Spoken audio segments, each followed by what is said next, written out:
And on a second recording from the same conversation that was released on Sunday is Mr. Sterling, and that the hateful opinions voiced by that man are those of Mr. Sterling. The views expressed by Mr. Sterling are deeply offensive and harmful. That they came from an NBA owner only heightens the damage and my personal outrage.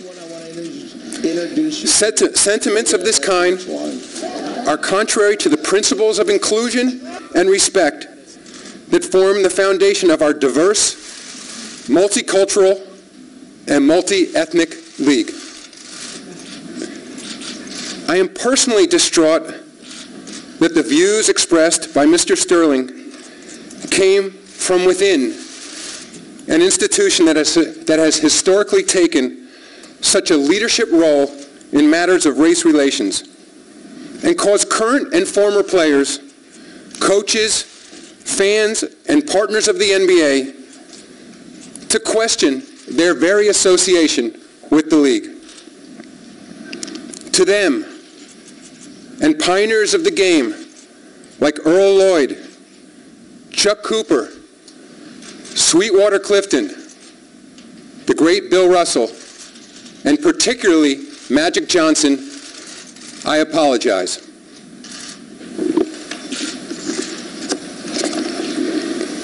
Accordingly, effective immediately, I am banning Mr. Sterling for life from any association with the Clippers organization or the NBA. Mr. Sterling may not attend any NBA games or practices. He may not be present at any Clippers facility, and he may not participate in any business or player personnel decisions involving the team. He will also be barred from attending NBA Board of Governors meetings or participating in any other league activity. I am also fining Mr. Sterling $2.5 million, the maximum amount allowed under the NBA Constitution. These funds will be donated to organizations dedicated to anti-discrimination and tolerance efforts that will be jointly selected by the NBA and its Players Association.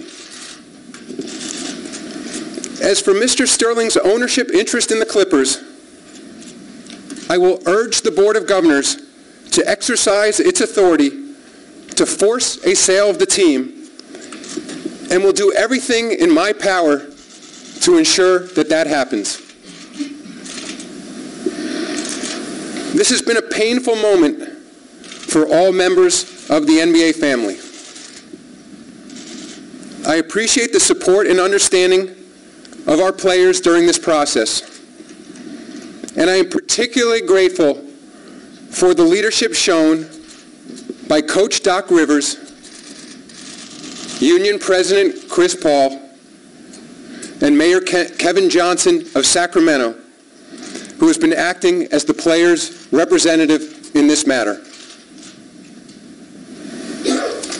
We stand together in condemning Mr. Sterling's views. They simply have no place in the NBA. Thank you, and I'll take any questions. We'll take questions now. We'll start with Scott in the back right. Adam Scott Sanch, Nick Bloomberg. Do you or any of your emissaries have any clue as to whether Mr. Sterling will acquiesce to your wishes to sell the team, or do you expect a fight? I have no idea. Take the next question right here, Rachel. From polling the owners that you've spoken to, what support do you think you have to force Mr. Sterling to sell the team? I didn't poll the owners. I spoke to several owners, and I have their full support. On the right, Brian. Adam Brian Mahoney from the Associated Press. What kind of authority do they have to force a sale? The owners have the authority, subject to 3/4 vote of the ownership groups of the partners, to remove him as an owner. Fifth row in the middle. Hi, I'm Lisa Guerrero with Inside Edition. The word you used specifically was outrage. You said that you were personally outraged, yet many people believe that they are outraged that for years people have known that this man is a racist slumlord and the NBA hasn't done anything until today. Can you please answer why? I can't speak to past actions other than to say that when specific evidence was brought to the NBA, we acted. Okay. Over here, second row on the left. Jovian with Fox News, the Cali File. Should someone lose their team for remarks shared in private? Is this a slippery slope? Whether or not these remarks were initially shared in private, they are now public, and they represent his views. Fifth row in the middle. Tim, let's get a microphone there, please. Tim Batos from the New York Post. Adam, what was the process to come into this decision over the last couple of days, and when did you decide that this was the appropriate action to take? I ultimately decided this morning that this was the appropriate action, and the process beginning Saturday morning when this tape was first released was to appoint an investigator. It was David Anders from the Wachtell Lipton firm. He conducted a series of interviews, some by phone, some in person. He concluded his investigation late last night. Seventh row on the left, Jeff. Let's give the microphone to Jeff, please. No, Jeff, right there. Seventh row on the left. Jeff Zilgate, USA Today. Adam, you said you would encourage owners to force the sale of the Clippers. When will that action take place? The process will begin immediately. We will most likely use a standing committee of the NBA. The equivalent of our executive committee is our advisory finance committee. I've had several discussions with Glenn Taylor, who is our chairman of the board and also the leader of the advisory finance committee, and we will begin that process immediately. Third row on the end, Howard. Howard, back with Bleacher Report. Adam, in your conversations with Sterling, did he own up to this immediately? Was it only after you guys had come up with some sort of proof? And what, if anything, has he expressed approaching remorse, regret, anything? What's his sentiment at this point? Mr. Sterling acknowledged it was his voice on the tape, and he has not expressed to me directly any other views. Okay. We'll go right here, please. Andrew Rosario, Arise TV Commissioner, right here. What message do you have for the Clippers and their fans and their fan base in terms of moving forward from this point on? My message to the Clippers fans is this league is far bigger than any one owner, any one coach, any one player. This institution has been around for a long time, and it will stand for a long time. And I have complete confidence in Doc Rivers, in the basketball management of that club, and the players deserve their support. They've just been through an incredibly difficult incident in their lives. On your left, Harvey, over against the wall, Adam. Adam, Harvey Araton, New York Times. Was the punishment designed, in effect, to get the message across to Mr. Sterling that there's no point in him, there's no advantage, there's nothing to be gained from him continuing his ownership, and also in determining what the punishment would be, including the suggestion to the Board of Governors, did you take into account Mr. Sterling's past behavior, or was it just based on this one particular incident? In meting out this punishment, we did not take into account his past behavior. When the board ultimately considers his overall fitness to be an owner in the NBA, they will take into account a lifetime of behavior. Fifth row in the middle, Ken. Ken Berger from CBSSports.com. Adam, could you just explain or lay out for us what specific power in the Constitution and bylaws you exercise with your ban, and what specific, was it a broad violation or a specific violation? And with respect to the forced sale, what specific section of the Constitution covers that, and is that a broad violation or a specific one?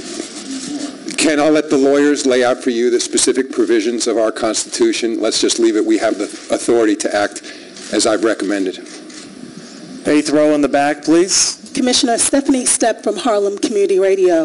Is the NBA considering more African-American ownership at this point? Sorry, where am I looking? 8th row in the back in the middle. I'm sorry. Sorry, could you repeat the question? Sure. Stephanie Stepp from Harlem Community Radio. Is the NBA considering more African-American ownership at this point? We're always open to ownership from people of all races, nationalities, ethnicities. As you know, we have an African-American primary owner in the league right now. Shaquille O'Neal just became a small owner of the Sacramento Kings. David Robinson is an owner of the San Antonio Spurs. Vivek Ranadive, a person of color, born in Mumbai, India, just became the primary owner of the Sacramento Kings. So I believe we have a very diverse league, but I'd always like to see it become even more diverse. What about Magic Johnson? Is that an option at this point? Magic Johnson knows he's always welcome as an owner in this league. He's been a part owner in the past of the Los Angeles Lakers, and he's always welcome and a close friend of the NBA family. Thank you. On your left, Adam, over. Maggie Gray from SI.com. Did you talk to any of the players before you came to this decision? And what about Clippers players? If they do not want to play for a team owned by Donald Sterling anymore, do they have any recourse? I talked to several. Coincidentally, I'd had a trip planned for this weekend. I was in Memphis for a game, I was in Oakland, and then I was in Portland Sunday night for games. I had a chance to talk directly to Chris Paul. I spoke to other members of the team. I spoke extensively to Doc Rivers. And as I said, Kevin Johnson has been representing the players' interests, and he and I have been talking multiple times a day. So I believe the players will be satisfied.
Baylor accused Donald Sterling of running a plantation-style franchise.